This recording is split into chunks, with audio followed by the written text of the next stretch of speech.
Hebrews. This is Prophets of Awakening. This is our Friday night Q&A, 26th of November, 2021. We'll be dealing with Book of Jubilees and the Lord's revelations to Moses on Mount Sinai. We'll go into that. It says, I'm asking everybody to like and share and subscribe to the Prophets of Awakening and hit the notification button.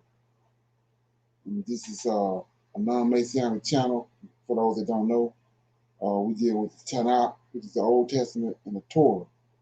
45 books of the Old Testament that was given to Moses on Mount Sinai. Shalom and welcome everyone. We're going to do our moment of silence, prayer, Sabbath prayer, and then we're going to do Psalms and then go into some current events. Okay? That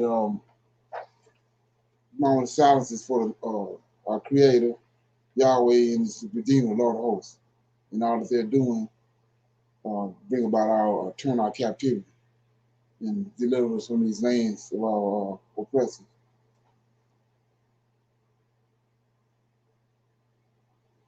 Oh Lord, we thank you for your great mercy and your great power and wisdom. We tarry waiting for your powerful deliverance, your people Israel. Oh Lord, you have given us insight into the scriptures of our forefathers. You, oh Lord, has directed us to who you are, your role in the goings on of heaven and earth. And we come this Sabbath day, doubtless that you will appear and that you will gather our nation from among these wicked Gentiles. Oh Lord, you spoke through your prophet Isaiah and said that you would help Abraham's seed, that you, O Lord, whom you, O Lord, have scattered. You have completed that promise as of this day. And you said, O Lord, that you would remove the darkness from around us. Tarry not, O Lord. The latter days are here, and we are waiting and watching for you. Peace be on you. Okay? We'll read the Psalm.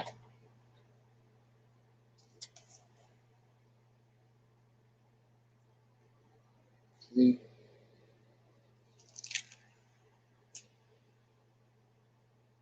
I'm going to read Psalm 99. It says, God, Yahweh has been faithful. It says, the Lord reigneth. Let the people tremble. He sitteth between the cherubim. Let the earth be moved. The Lord is great in Zion, and he is high above all people. Let them praise thy great and terrible name, for it is holy. The king's strength also loveth judgment. Thou doest establish equity. Thou executest judgment and righteousness in Jacob. Exalt ye the Lord our God, and worship at his footstool, for he is holy. Moses and Aaron among his priests, and Samuel among them that call upon his name. They call upon the Lord, and he answered them. He spake unto them in the cloudy pillar. They kept his testimonies and the ordinances that he gave them. Thou answered them, O Lord, our God. Thou was a God that forgaveth them. Thou that tookest vengeance on their inventions. Exalt the Lord our God, and worship at his holy hill, for the Lord our God is holy. So that was Psalms 99, and it's, God has been faithful. Any comments?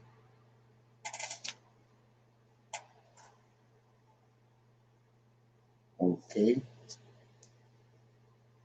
Verse 6 says, Psalm 99 says, Moses and Aaron among his priests, Samuel among them that call upon his name, they call upon the Lord, and he answered them.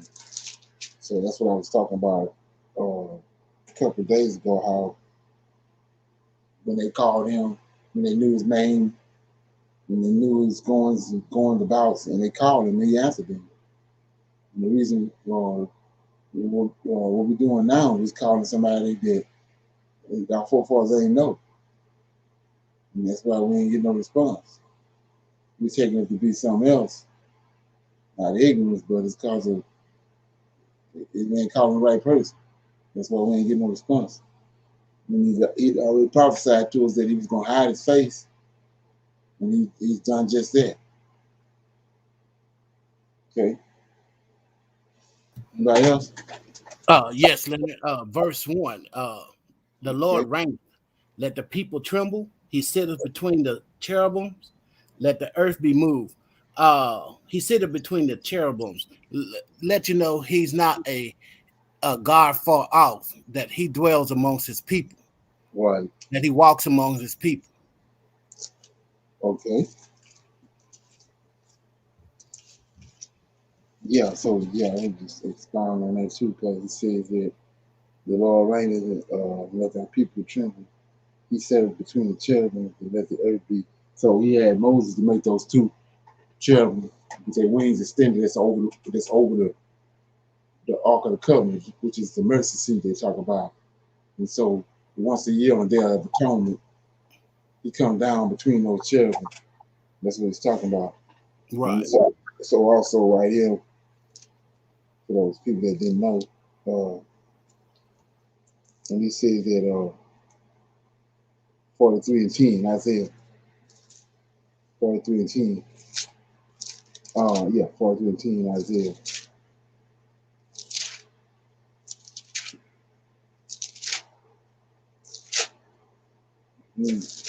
Said 43 and 10. Ye are my witnesses, said the Lord. So that's and when he comes down between the cherubim, he's saying he talking to the Israelites. He says, ye are my witnesses, says the Lord, and my servant whom I have chosen, that ye may know and believe me and understand. I am he. Before me there was no ale form, neither should there be after me. So it's a tabernacle of witness. That's why he's saying, you my witnesses. You didn't see me before. You seen me when I come down on Day of Atonement. You seen me in the temple. So you my witnesses. So whenever you see me, I mean, so you know who I am. That's why he's saying that. And that's how we also know that there's not Yahweh. Right. But when they had the tabernacle, didn't he come down more often than just the Day of Atonement to dwell? Because he spoke with Moses quite often at the door. Right. Yeah. But I mean, that's go to Zechariah. In particular, he comes down on the Day of Atonement once a year. That's when they bring the goats.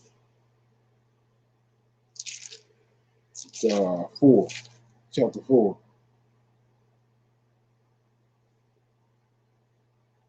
So in chapter 4, verse 1, the angel asks Zechariah, and the angel that talked with me came again and waked me as a man is waking out of his sleep.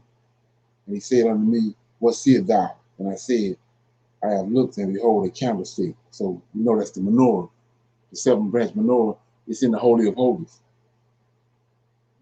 So then he says, all gold, the gold upon the top, the seven lamps thereon, the seven pipes to the seven lamps, which are upon the top thereof, and two olive trees by it, one upon the right side of the bowl and one upon the other left side of the bowl. So that's the two anointed ones. They come into the Holy of Holies on Day of Atonement.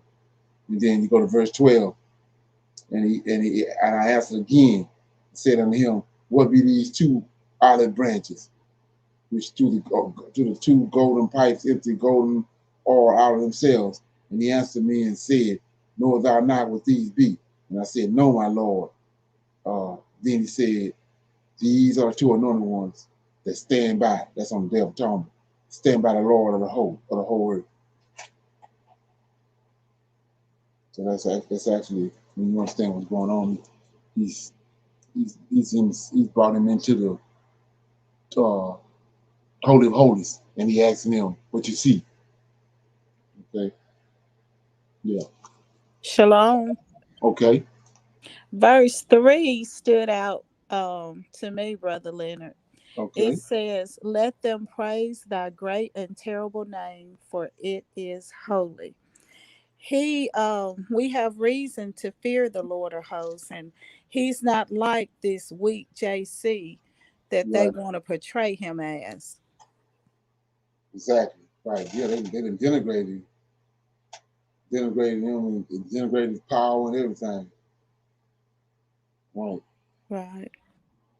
Yeah. It also goes back to when you understand the story was, when those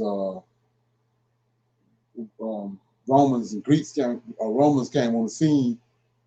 They was at Josephus. That's what Josephus come in at. He Edomite asked him how how was we gonna conquer these people? There was no way they could conquer them. And he was telling them, you gotta do something with their creator, with their God. Their God is so powerful, so you have to come up with something to denigrate their God, because that's what they riding on. They knowing how powerful he is. So that's when they came up with the plucking the cheek and turn the other cheek and all that, because they had to denigrate him, downplay it for the people, to downgrade their zeal. The That's Roman, why, Brother Leonard, it's so hard for me to understand, especially with our ancestors, them seeing what they saw, and even our enemies. They knew how great and powerful, our Lord is, and for them to even consider worshiping anything or anyone else than Him. yeah. You have to understand on that part, the part when by the time Josephus come on the scene, the Israelites gone. But you got these imitators, those Edomites there.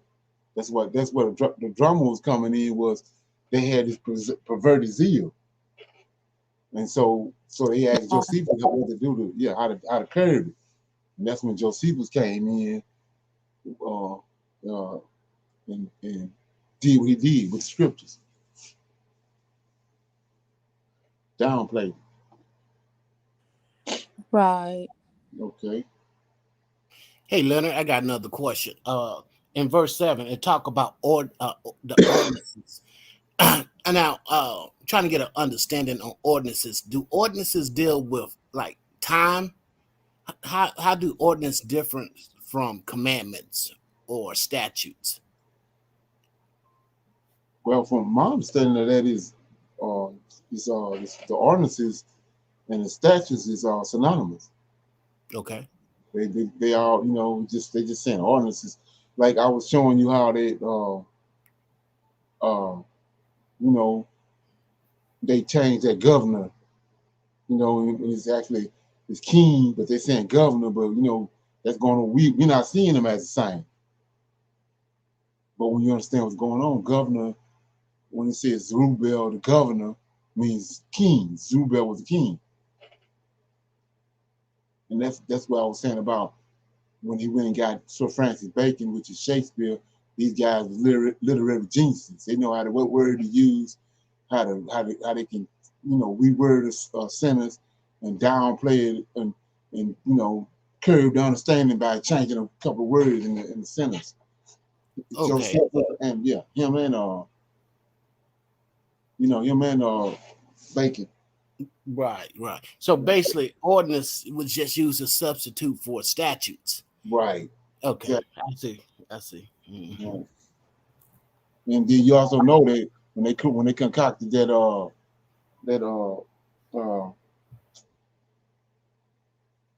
what's the Tomar? When they concoct Tomar, the Tomar ain't nothing but the imagination of their mind that they came up with, but they want you to think that all that was given on Mount Sinai to Moses, and that's tied to that too. You heard the Tomar, right? No, I'm not familiar with that. Yeah, it's Talmud. So that's what Oh, oh, yeah, yeah. I know what you're talking about. Okay. right. That's what those Israelis and all what they doing over right today. That's what they looking at, the Tomar. Right, right. Yeah, yeah. They ain't dealing with the Old Testament. Yeah, that's why they got the perverted judgment, because Right. they dealing with deliberations and Right. over the word of the Most High and Right. commentaries, Right. conjecture type stuff. Yeah. Yeah. Ain't that something? Yeah. Okay. Yeah. So anybody have any current events? Yeah. Well, I'm kind of zeroing in on this. I don't know if anybody heard about it, but you want to check it out. The information that we have, particularly from South Africa, they have advised WHO that this variant should be classified as a variant of concern. So today we are announcing B11529 as a variant of November concern 26th. named Omicron. This variant has a large number of mutations, and some of these mutations have some worrying characteristics. Right now, there are many studies that are underway. There's a lot of work that is ongoing in South Africa and in other countries to better characterize the variant itself in terms of transmissibility, in terms of severity, and any impact on our countermeasures like the use of diagnostics, therapeutics, or vaccines. We understand that people are concerned. The good thing is that we have monitoring systems around the world to detect these variants very quickly. This variant was detected a few weeks ago, and already scientists are sharing research with us, information with us, so that we can take action. What's really important as an individual is to lower your exposure. The measures, these proven public health measures, have never been more important. Distancing, wearing of a mask, making sure that it's over your nose and mouth with clean hands, making sure you avoid crowded spaces, be in rooms where there's good ventilation, and when it's your turn, get vaccinated. Ain't that something? All of a sudden on Black Friday, day after Thanksgiving, it's a new variant out. There's more dangerous than all the rest of them, and it's coming out of Africa. Anybody heard that? Yes, I see where they cancel. U.S. have canceled flights into South Africa, right, because of this new variant, Omicron. I think that's what it's referred to as. Yeah, Omicron. Yeah, notice it ain't in. Notice it's not in Ghana. Right. What more are we hearing from global health leaders about this variant? What's happening today? Chris, there is real alarm among health authorities around the world at this new variant. The UK is calling it the most significant variant we've seen to date, which means it is the most mutated variant we've seen so far. It is the one that is furthest away from the original Wuhan strain. And they are noticing a number of mutations on those spike proteins that make the coronavirus so distinct. Now, it's probably going to be some time before we know exactly what this variant does. But in the UK, they are already raising concerns that it may be more infectious and that it could possibly be more resistant to our existing vaccines. I want you to take a listen to what the UK Health Secretary, Sajid Javid, had to say about this. The early indications we have of this variant is that it may be more transmissible than the Delta variant, and the vaccines that we currently have may be less effective against it. I was totally stranded. No TP?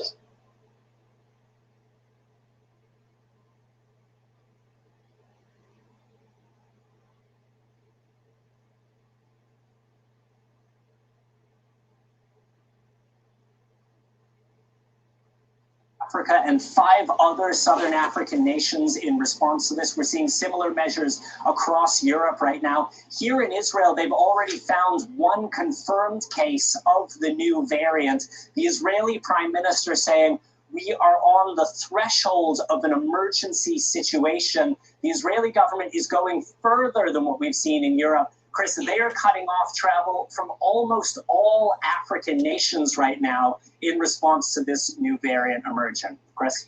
So, Doctor, it's important to say this variant, at least according to Dr. Fauci, has not been detected in the U.S. But how concerned should we be, and what are you watching for? Well, I think we should assume that it's likely in the U.S. by now, since we tend to underperform in our ability to pick up various virus genomes. So it wouldn't surprise me at all if it's already in the U.S. I think there's, before we press the panic button, I think there's a few things to consider. Yes, it does have some immune escape properties, this variant, or at least it looks like it might, but that's not what's been associated with high transmissibility. We've had other immune escape variants before that have not really taken off. it's the part of the virus that's, and if you're in cleavage site, that's been of greatest concern, not outside the spike protein. That's what gave rise to alpha among an unvaccinated population in the UK in 2020. That's what gave rise to Delta in India in 2021. So that's what I'm looking out for, is the level of transmissibility, and whether or not the sharp rise in South Africa is truly due to this variant, we don't know. So I think, it's a long way of saying there's more we don't know than do know. The Delta variant is by far the most transmissible we've ever seen. It takes a lot to outcompete Delta. So I'm not panicked yet by any means. I think we've got to be thoughtful, and I think we have to really assess how rapidly this is transmitted, and whether it is indeed more transmissible to Delta. I'm not confident of that yet. And then if it does have some immune escape properties, it's likely to be partial immune escape. So all of this is a consequence of not vaccinating the world. And that's what, number one, what we have to do on a global scale. Here in the US, what you've got to do is make certain you're up to date on your COVID vaccine. So if you've not gotten that third immunization, get it if you're eligible. And second, if you've been infected and recovered, you need to get vaccinated, because that will make you more resilient against any kind of variant that will come in. So, okay. Any comments on that? Anybody got anything? Hey, Lana. What's that? Yeah, since this news been out, the stock market is really plunging. Right. Exactly. Right. Yeah. It's all set up. It's like, to me, it's like the politicians and bankers finna get bailed out. Oh yeah, exactly. That's exactly. Like I said, notice it ain't in Ghana. It ain't in West Africa. And so it's a lot of people been leaving here, going to Africa, and a lot of them going to other places, South Africa, rather than to Ghana. So yeah, we play this right here. It's proving to be very hard to fight. It has mutated yet again. 1 minute.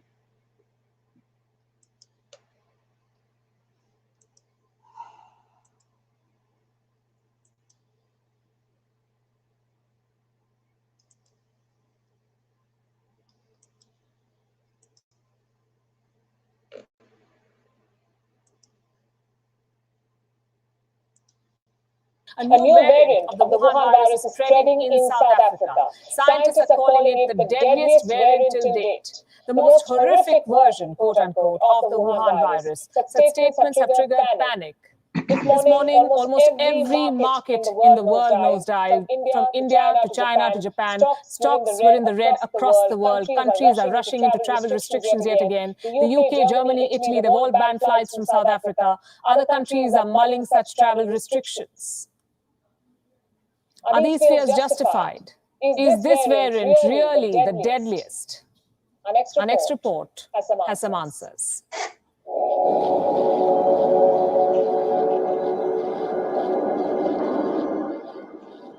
2021 may be coming to an end. The pandemic isn't.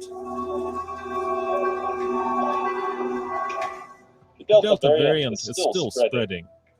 It has infected most of Europe and America. Such is the state of affairs. That Germany has deployed its Air Force to airlift severely ill patients to hospitals. As if this wasn't enough. Another variant has now been discovered. The most heavily mutated variant of the Wuhan virus so far. Where is it spreading? South Africa. What is it called? B11529.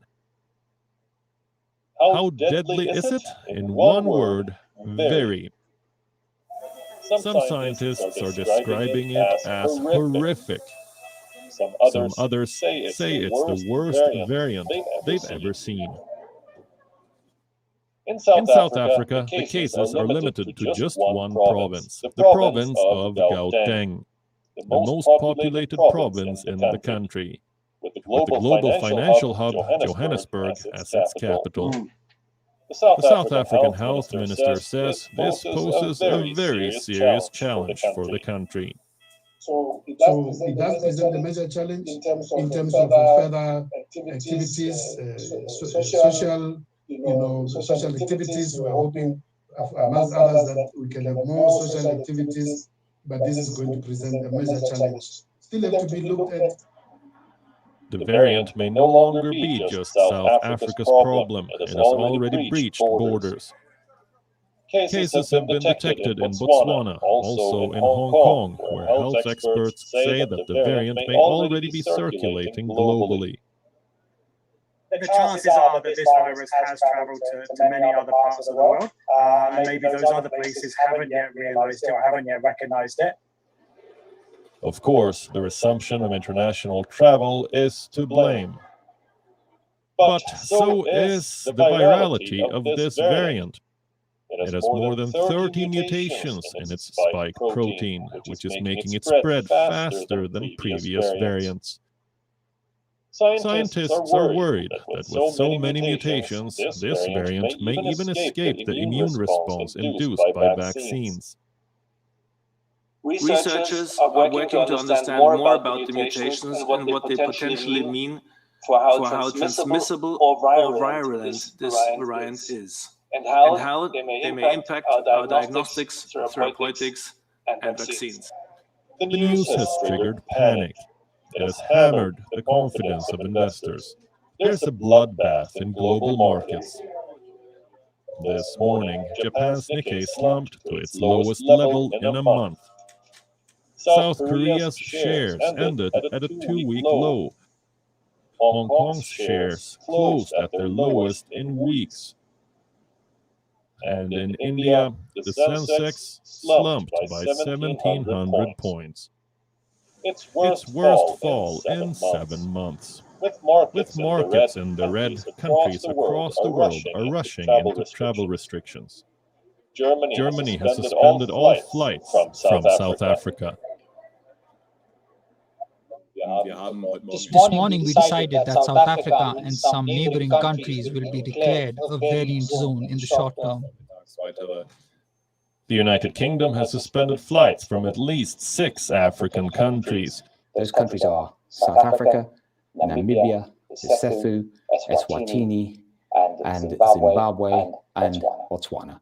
And the European Union Commission is mulling a Europe-wide ban for all flights from South Africa. The European Commission will propose, in close coordination with member states, to activate the emergency brake to stop air travel from the Southern African region due to the variant of concern B11529. India too has issued an advisory. All travelers from countries reporting the new variant will be put in the at-risk category. They will have... Okay. Anybody have any comments on that? Think it's a coincidence? Black Friday? Hey, Leonard. What you got? To me, this sounds like another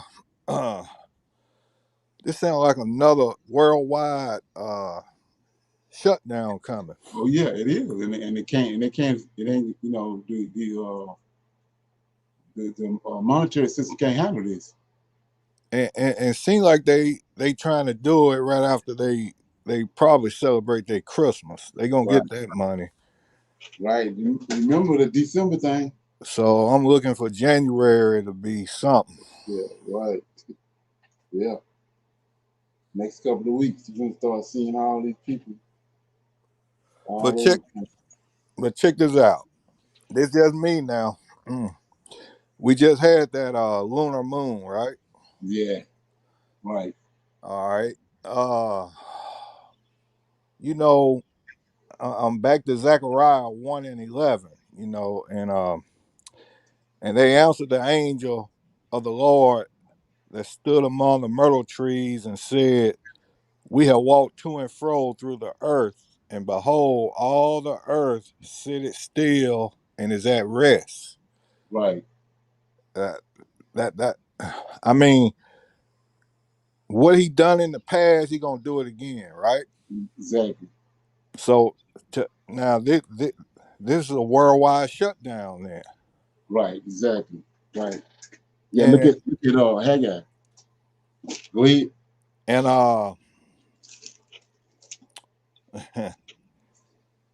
and then when I jump, I'm still in verse 1, chapter 1, but I went to verse 19. Okay. And I said to the angel that talked with me, what be these? And he answered, these are the horns which have scattered Judah, Israel, and Jerusalem. Right. And the Lord showed me 4 carpenters. Then said I, what come to these to do? And he spoke and saying, these are the horns which have scattered Judah, so that no man did lift up his head, but these are come to fray, terrify them, to cast them out, the horns of the Gentiles, which lift up their horn over the land of Judah to scatter it. Okay. To me, that's saying, he scattered us for punishment, but now when I just read that last verse, to me that's like he's turning that captivity around and he's terrifying the Gentiles. Right. Exactly. To deliver us. Right. Right. Yeah. When I did that little Zerubbabel challenge, we know that the Haggai and Zechariah, they existed at the same time. So it's like what you just read, you're gonna see what Haggai said about it. I'm in chapter 2, verse 20. You got it? Got it. Haggai 2 and 20 says, and again the word of the Lord came unto Haggai in the 4th and 20th day of the month, saying, speak to Zerubbabel, governor of Judah, I will shake the heavens and the earth. Seems like to me that's what's happening right now. Exactly. And I will overthrow kingdoms, and I will destroy the strength of the kingdoms of the earth, and I will overthrow the chariots and those that ride in them, and the horses and their riders shall come down, every one by the sword of his brother. And that day, said the Lord of hosts, I will take thee, O Zerubbabel, my servant, son of Sephir, said the Lord, and I will make thee a signet, for I have chosen thee, said the Lord of hosts.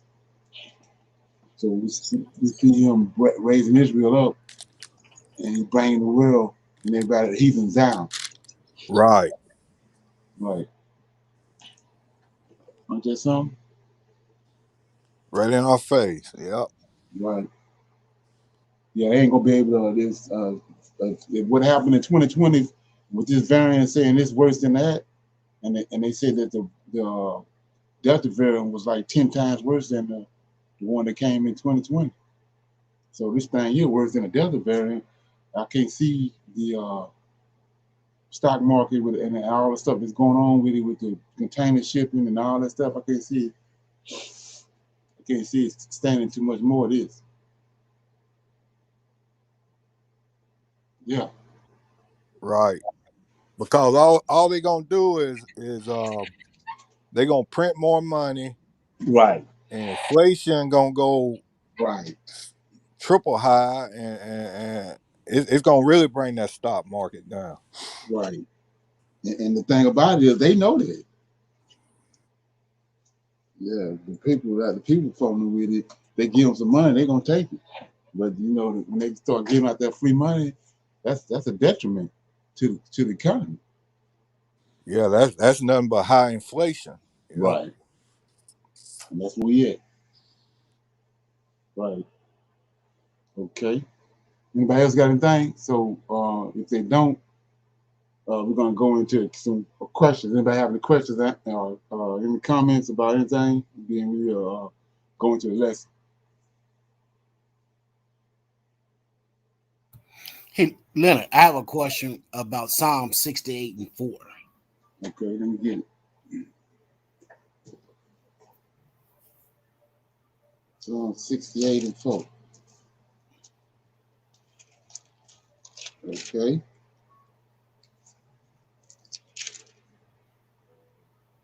Says, sing unto God, sing praises to his name, extol him that rideth upon the heavens by his name, Jah, and rejoice before him. Okay. My question is it possible that Michael goes by another name as well that has the name of Yah in it? Yeah, that's what I was saying about. I mean, we had talked about it a while back, but you know, according to where a person at, with the understanding, you have to deal with them like that. But is you got Yahweh, right? That's the creator. Then you got Yahweh of hosts. We saying it from another way from what they didn't gave us. They didn't gave us this English understanding of, but it's Yahweh and Yahweh of hosts. That's how you know it's two different beings. And he said, he tell you that he has Yah. He told him the angel had my name in him. Right. Yeah, that's why I asked the question, because we know this is talking about Michael here.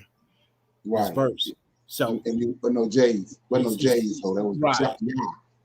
Yeah. So it seems to me that Michael has another name that he goes by as well. Right.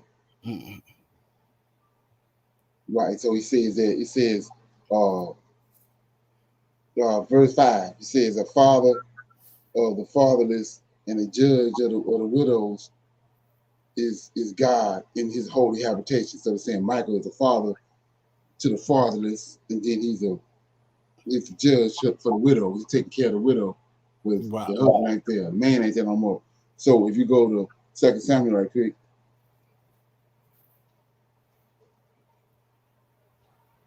2 Samuel chapter 7. And verse 11.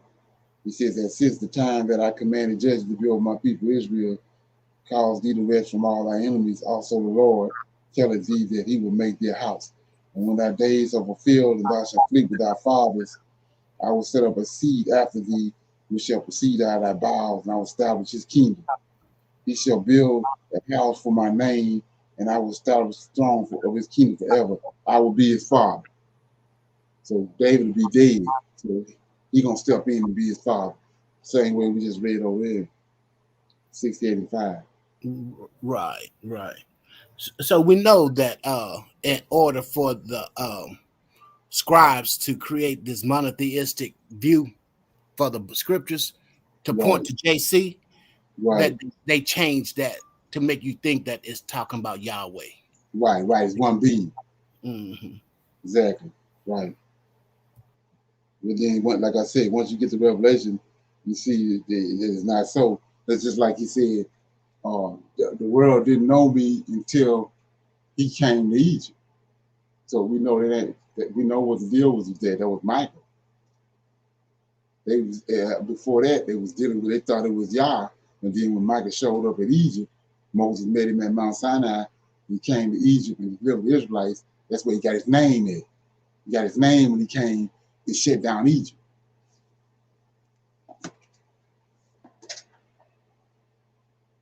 Okay. Hey. Now y'all put his name in Michael, right? Right. Michael had to be that angel that Jacob wrestled with, because he put his name in Jacob, right? Yeah, Michael El Israel. Okay. And that's why he said prince too. He says he's a prince with men and with angels. So he's an El just like they are. Right.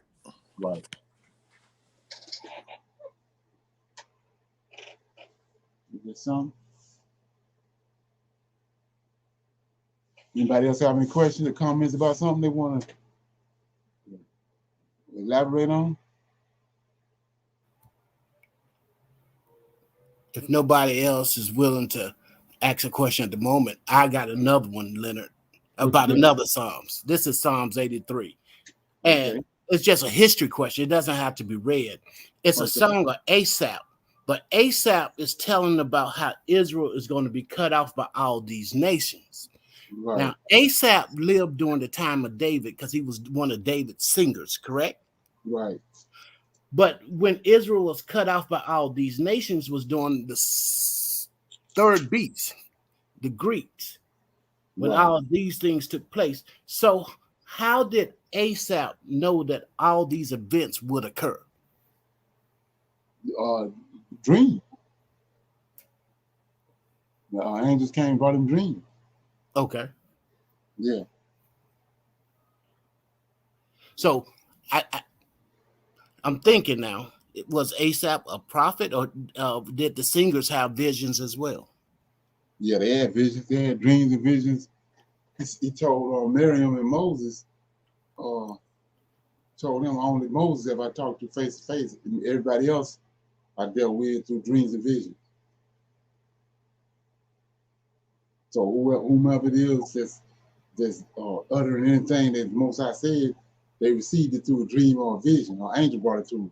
Okay, I got you. So we talked to only Moses talked face to face. Okay. So, like I was saying before, to go into that is what I keep on saying about how people, they only dealing with part of it. Well, if that's the case, how is John the Baptist greater than Moses? He's not. Right, that's what I'm saying. So when you go to Deuteronomy 20, Deuteronomy 30, Deuteronomy 20, let me get it.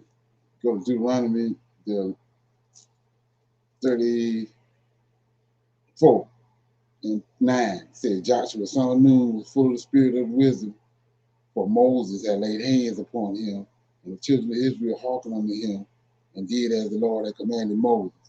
There arose not a prophet since in Israel like unto Moses, whom the Lord knew face to face.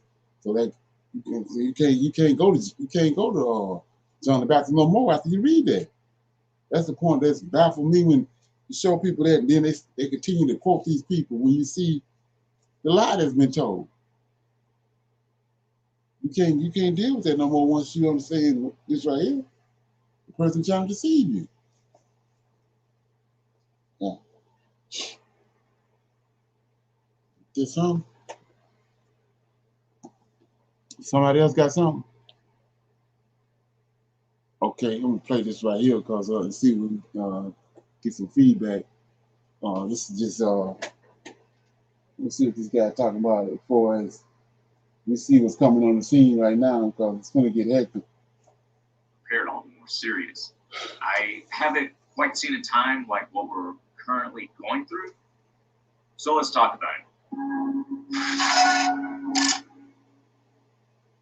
If you're new to this channel, my name is Chris, and on this channel we discuss emergency preparedness, aka prepping.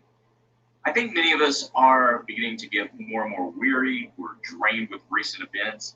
It seems like every day when you turn on the news, you go on the internet, it seems like it's just a barrage of bad news that just constantly streams, just constantly comes at us. Whether it's supply chain issues, we've covered this a lot extensively on the channel over the last few months.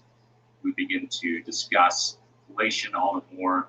And it's not just my channel, obviously, it's others that are pointing out these issues that are playing out and the potential for more problems on the horizon.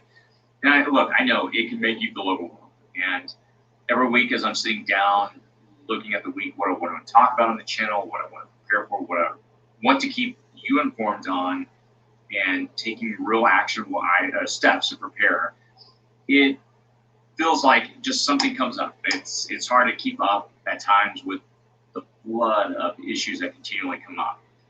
And I'll be honest, I feel a little overwhelmed at times. Probably a subject I need to discuss more on the channel is mental health, because I have to be careful to guard my own inner thoughts. It's easy to get wrapped up and consumed in these issues. And I find myself having to back out and be careful.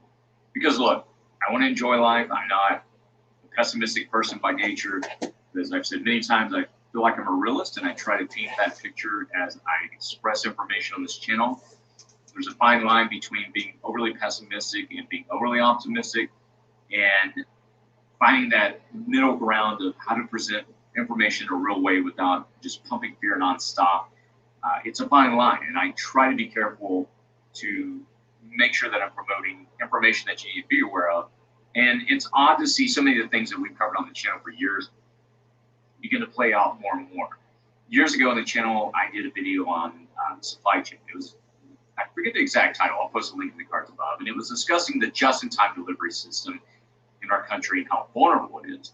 And again, it's not just me. I mean, a lot of other people in this community have been pointing out this issue, how vulnerable the system is. And when I did that video, it was interesting because in the comments section, I get a lot of good feedback. People are like, hey, I'm a trucker. Yeah, I see these issues. You know, I work in the grocery stores. We're in positions that they can see a lot of these issues that I was pointing out. Before COVID hit, I'd even done a video discussing the strong potential for a pandemic in our lifetime. And again, it's not because I have any special insight, but these are real issues that clearly are playing out, and it doesn't take a lot of research to sit down and understand that we're in a vulnerable position, I'll put it this way, as a world at this moment. And when I look at these issues and I talk about them, for me, it's not a, look, I told you so, and these things have played out, but it's just an understanding of what's probable.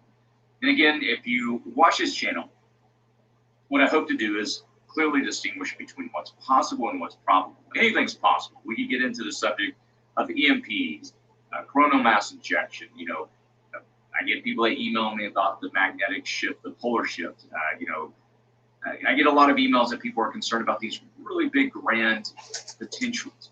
And again, I realize, yeah, those are possibilities, but what I try to do is back the channel off those items and really focus on what's probable so that, again, people can be prepared.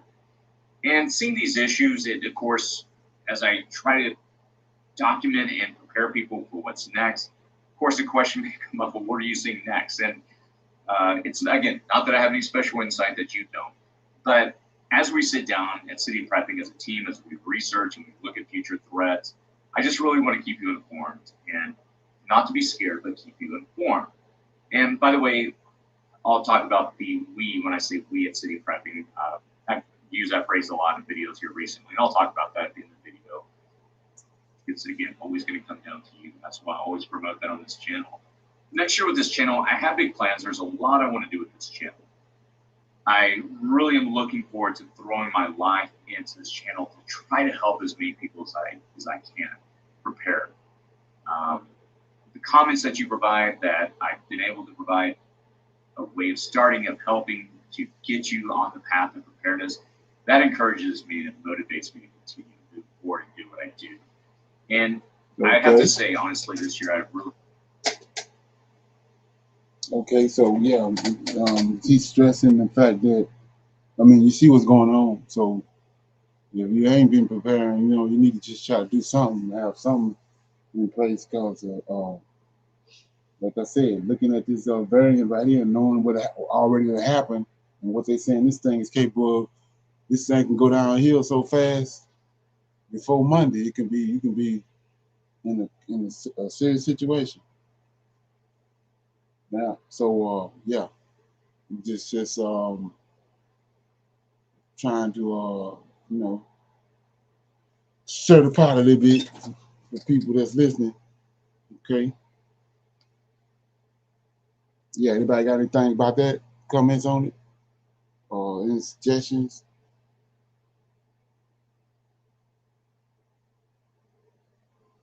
Okay, yeah. So I said I was gonna deal with the Book of Jubilees. I was dealing with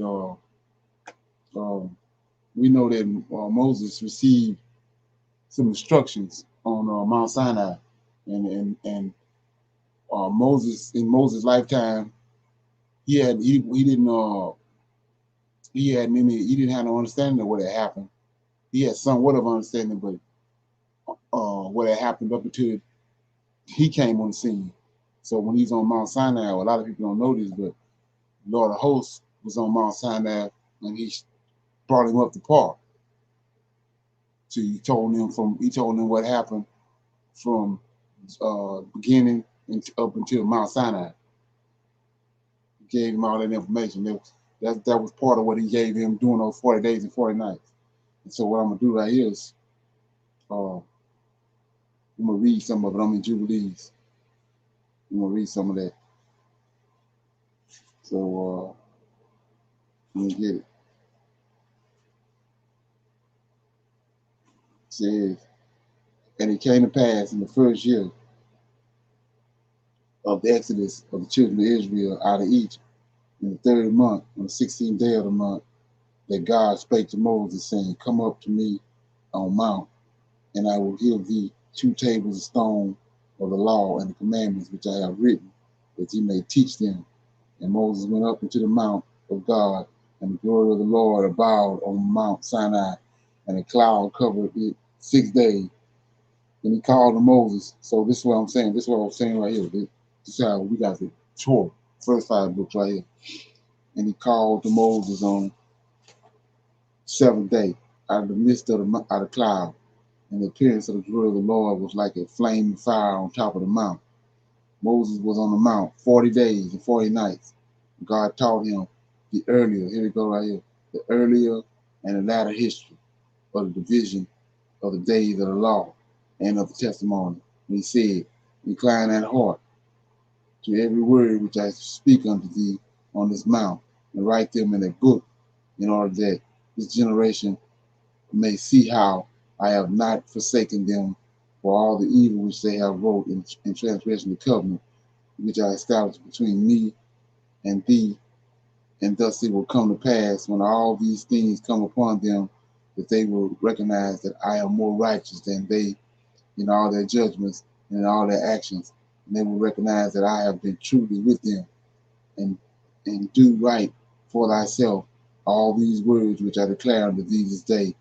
For I know their rebellion and their stiff neck, before I bring them into the land of which I swore to their fathers, to Abraham, to Isaac, and to Jacob, saying, Unto your seed will I give this land, flowing with milk and honey, and they will eat and be satisfied, and they will turn to strange gods. See that? He didn't say turn to his son. He said they will eat and be satisfied, and they will turn to strange gods, the gods which cannot deliver them. See that? That out from this tribulation. And this witness shall be heard for a witness against them, and they shall forget all my commandments, even all that I command them, and they will walk after the Gentiles. That's where we at right now.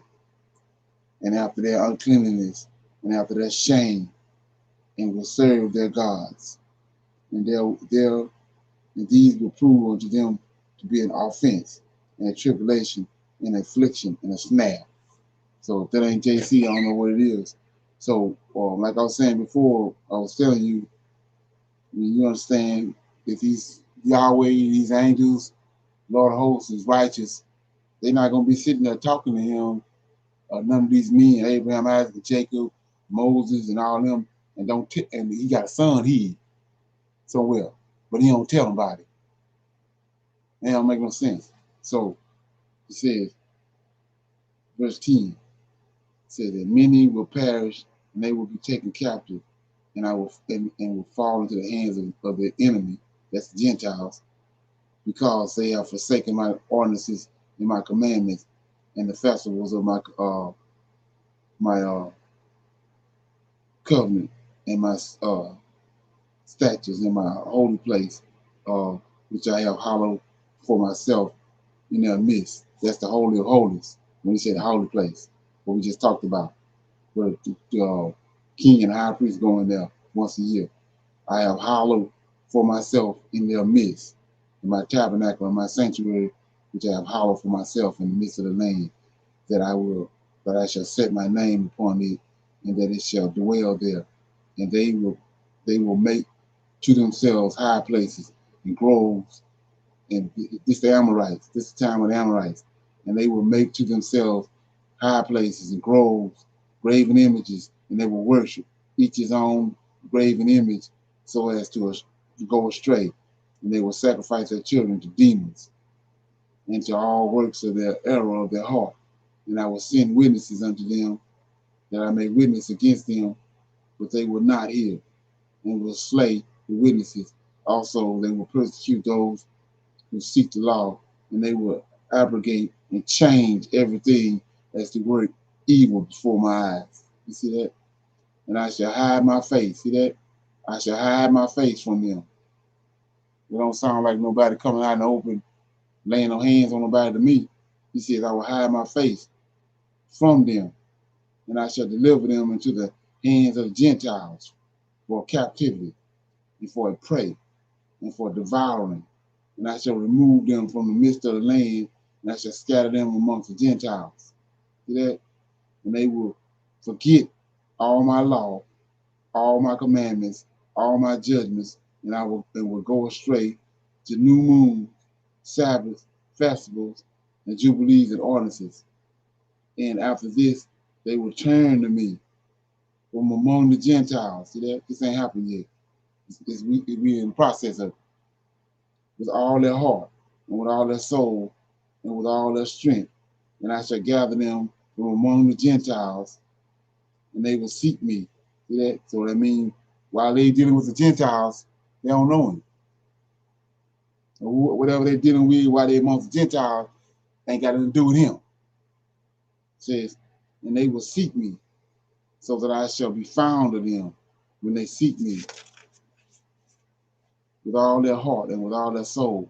And I shall disclose to them abounding peace with righteousness, and I shall remove them the plant of uprightness with all my heart and with all my soul, and they will be a blessing and not for a curse, and they shall be the head and not the tail. And I shall build my sanctuary in the midst, and I shall dwell with them, and shall be their God, and they shall be my people in truth and in righteousness. And I will not forsake them nor fail them, for I am the Lord their God. And Moses fell on his face and prayed and said, O Lord God, do not forsake thy people and thy inheritance, so that they should wander in the error of their hearts, and do not deliver them into the hands of the enemies, the Gentiles. See, this total opposite of the New Testament. He bringing in the Gentiles. He says, let them, lest they should rule over them and cause them to sin against thee. Let thy mercy, O Lord, be lifted up upon thy people, and create in them an upright spirit, and let not the spirit of Belial rule over them, to curse them before thee, and to ensnare them from all the paths of righteousness, so that they may perish from before thy face. But that they are the people, or they are thy people and thy inheritance, which thou hast delivered with thy great power from the hands of the Egyptians. That's what I was trying to tell you earlier. See, he got his name right here. When we came, right here it says, but they are thy people. This one even inherited Israel. And thy great their inheritance, which thou hast delivered with thy great power from the hands of the Egyptians, creating them a clean heart and a holy spirit, and let them not be ensnared in the sins from henceforth until eternity. And the Lord said unto Moses, I know their contrariness and their thoughts and their stiff-neckedness, and they will not be obedient till they confess their own sins and the sins of their fathers. And after this, they will turn to me in all uprightness and with all their heart and with all their soul, and I shall circumcise the foreskin of their heart and the foreskin of their heart of their seed, and I shall create in them a holy spirit, and I shall cleanse them, so that they shall not turn away from me from that day unto eternity, and their souls will cleave to me into all my commandments, and they will fulfill my commandments, and I shall be their father, they will be my children, and they will be called children of the living God.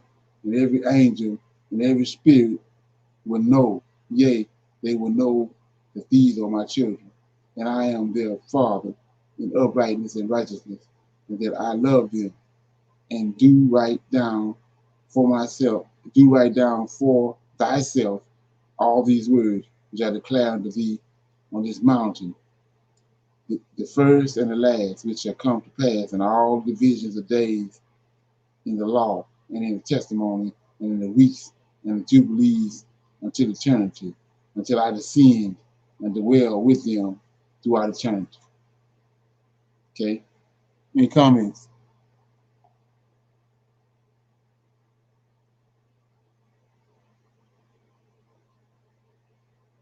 Okay. So we see right here, this is Lord, the host told Moses all this on Mount Sinai a long time ago. And then no sun don't fit in the story nowhere. No counterway. You read it the right way. Shalom. Hey, oh, go ahead. No, go ahead. Go ahead. No, in verse 23, he said he's going to cleanse us. Right, exactly. And he said that same thing. That's why I was talking to a guy, and this is what trips me out. So I'm in Ezekiel. All this goes hand in hand. I'm in Ezekiel right quick, and it says,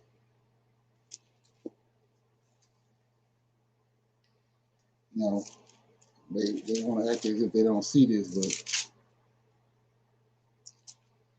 but okay. So Ezekiel 37 says,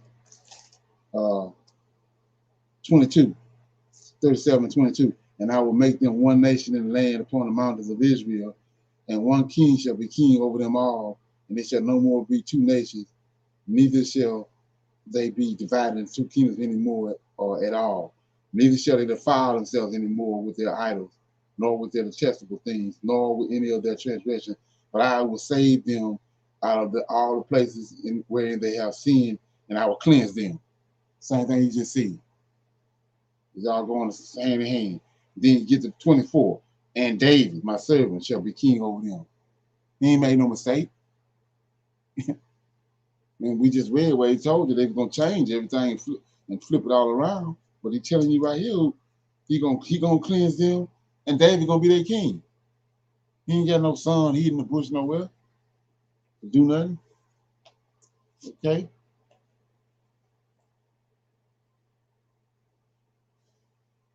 What you say, Andre? Yes. Can you read verse 14? That's in Ezekiel or where? No. The Book of Jubilees. Jubilees. Yes. Verse 14. Okay, yeah.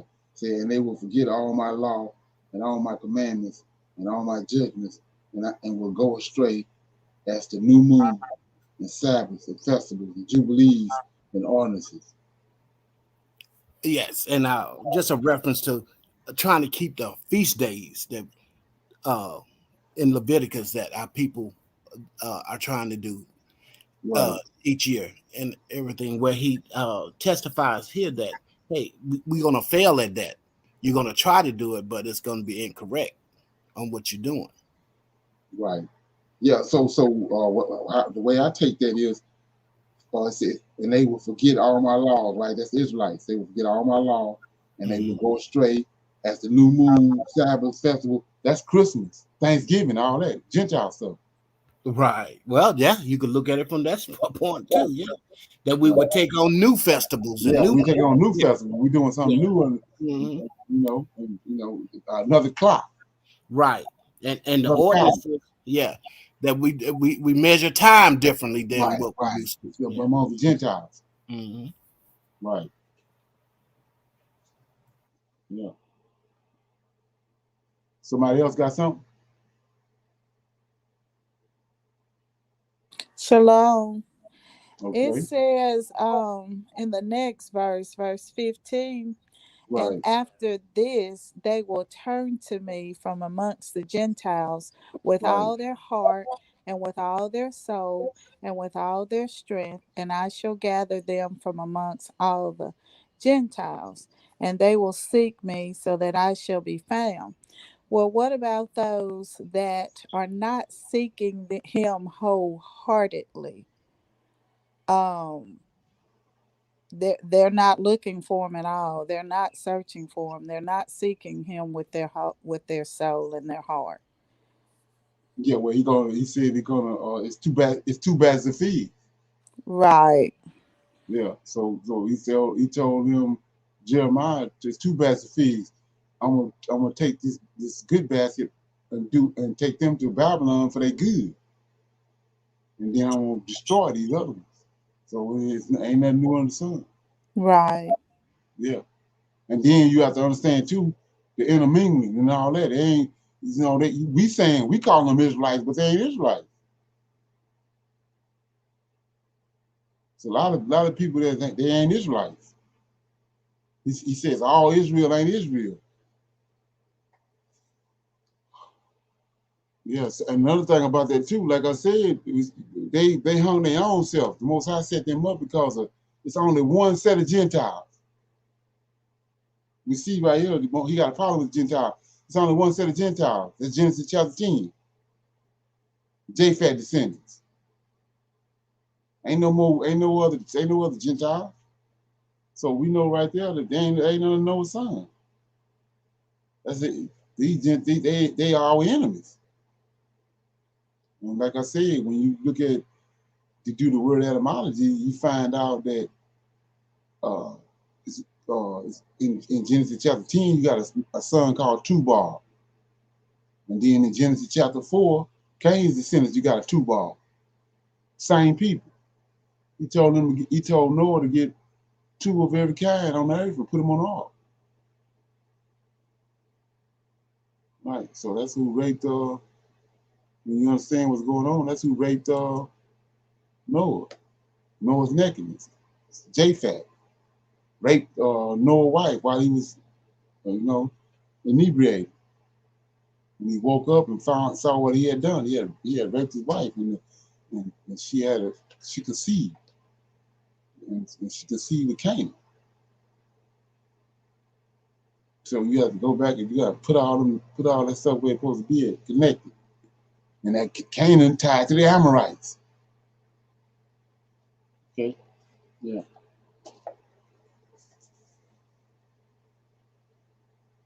Somebody else? Hey, Lana. Yeah. So,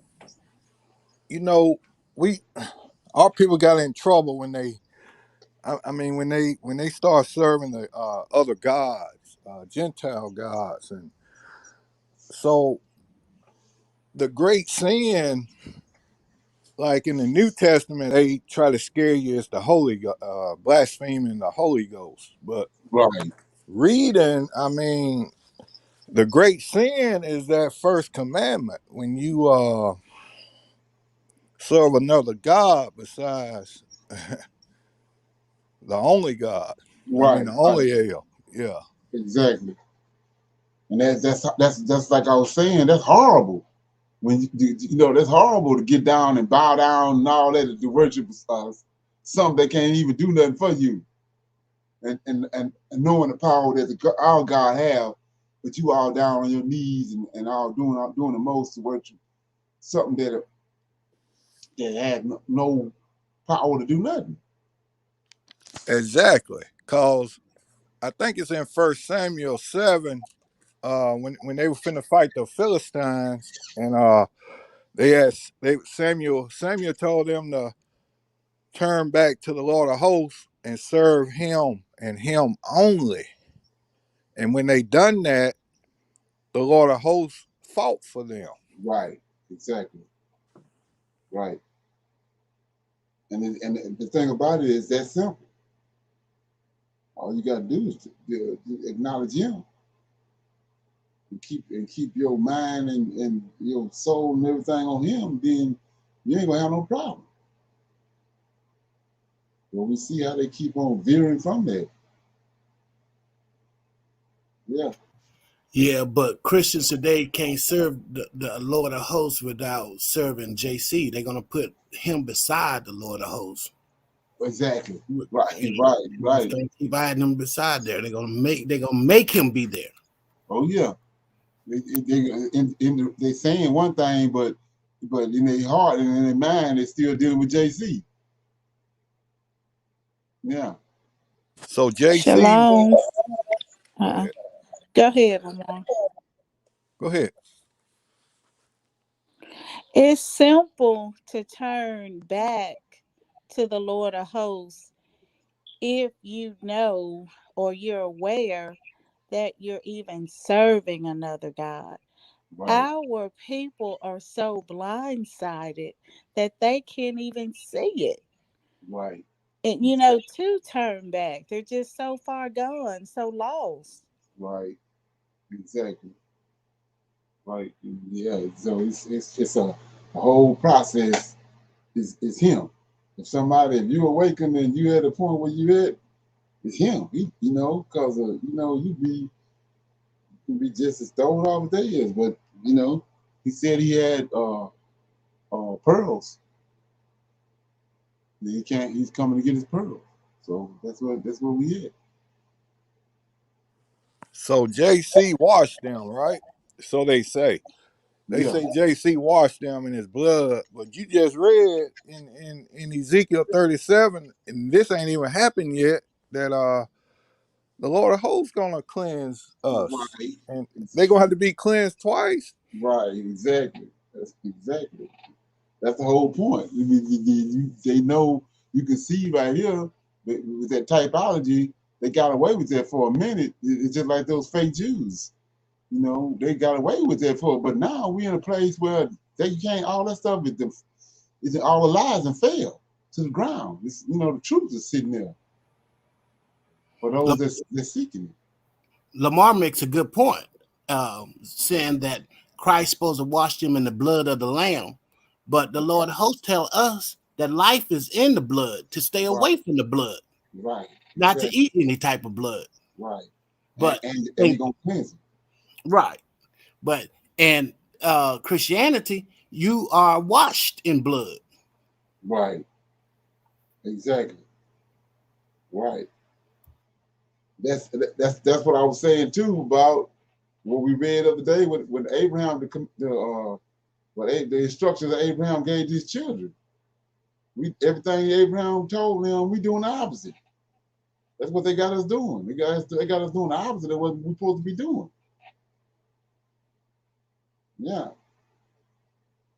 And he specifically, we read, he said, you're going to go amongst the Gentiles, and we see that's where we at, and you're going to worship other gods, not him. You're going to be worshiping him. Then we're going to find him in the latter days. But that means up until that point, we ain't dealing with him. We dealing with something else. And you also read where it caught my attention when you was reading Jubilee that they sacrificed their kids to devils. Right. And that made me think about the Christian church again when they hand their kids over to whatever they be doing. But you know, that's another form of sacrificing your kids today to devils. You right, exactly. Crest or whatever they call it. Uh-huh. Like that song? Yeah, demons. Yeah, and that's the thing about that is that's literally happening because of, like I said, they just found out recently all those Indian children that the popes in the Catholic Church had disappeared. They found all the graves. So he's literally it's literal. They still doing that. Still sacrificing children. Yeah, to demons. We just fumbling with it. Yeah, that's why they're still in power. You did something? But Leonard, it did read as well that we would have to acknowledge our sins and the sins of our forefathers. Right. How will that come about? Is Well, this that's what we doing now.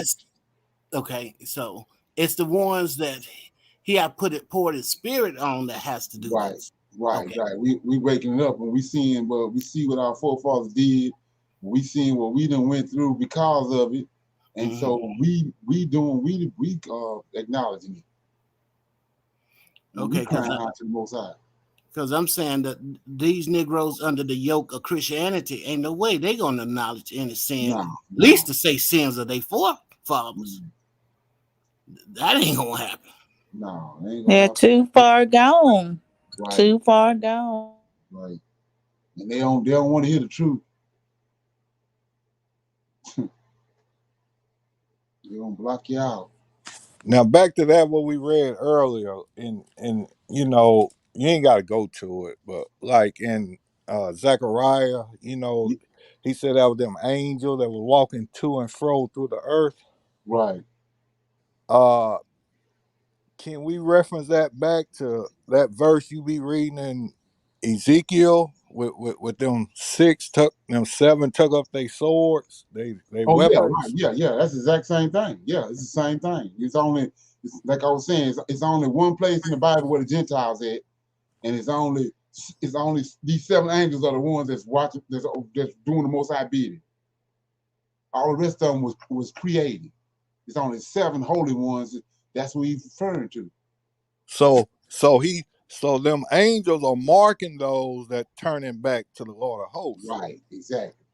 Those that tremble at his word. Yeah, and them that don't, they gonna be doomed. Right, they doomed, exactly. They can expect that. Like I said, he told them it's 2 baskets of figs, and the wicked ones stayed there in the land. He took the other ones to Babylon, and then he went to work on the wicked ones. As opposed to Christianity, they marking the ones who turned their back on JC. Right, exactly. Right. Right.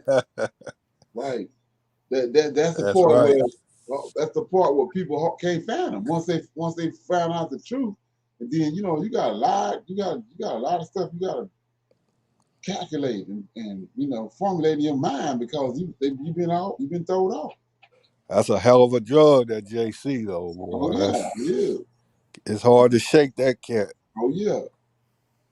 So basically, the angels that are marking the ones who sigh and cry for the abomination of Jerusalem, those the ones in Christianity that receiving the mark of the beast. Think about that. Right, exactly. Yep. And they're the ones that the world is fighting against, and they actually the righteous ones. Exactly. You turning back to the Lord of hosts, you have received the mark of the beast in Christianity. Right. Wow. Ain't that something? Right. And he keep telling you all through there when you reading it, that they changed everything. He said they changed it. They flipped it all around. Even in Daniel, when he said that the Antichrist, king of fierce countenance, came, and then he changed laws, and he changed times and laws. So that's prophecies. They flipped the prophecies all around. Everything. That's where we at.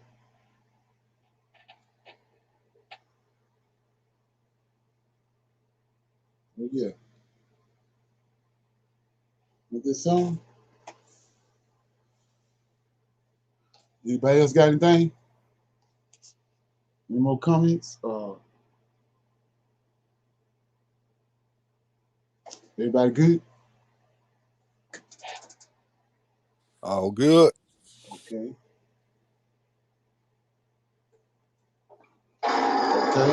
Yeah. So what I'm gonna do is I'm gonna see everybody tomorrow in the morning at 9 o'clock for the Sabbath class. I'm gonna say shalom to everybody. Shalom. Shalom, everyone. Okay. Shalom. Shalom. Yeah. See y'all in the morning.